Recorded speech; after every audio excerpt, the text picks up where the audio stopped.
سب تعریف اللہ ہی کو ہے جس نے اپنے محبوب بندے محمد صلی اللہ علیہ وآلہ وسلم پر یہ کتاب نازل کی اور اس میں کسی طرح کی کجی اور پیچیدگی نہ رکھی، بلکہ سیدھی اور سلیس اتاری تاکہ لوگوں کو عذاب سخت سے جو اس کی طرف سے آنے والا ہے ڈرائے، اور مومنوں کو جو نیک عمل کرتے ہیں خوشخبری سنائے کہ ان کے لیے ان کے کاموں کا نیک بدلہ یعنی بہشت ہے جس میں وہ ہمیشہ رہیں گے، اور ان لوگوں کو بھی ڈرائے جو کہتے ہیں کہ اللہ نے کسی کو بیٹا بنا لیا ہے۔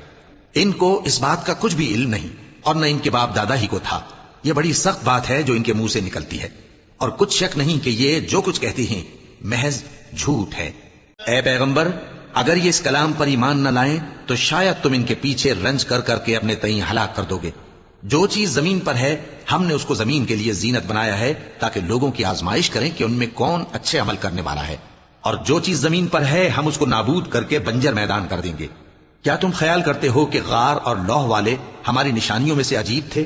جب وہ نوجوان غار میں جا رہے تو کہنے لگے کہ اے ہمارے پروردگار، ہم پر اپنے ہاں سے رحمت نازل فرما اور ہمارے کام میں درستی کے سامان مہیا کر۔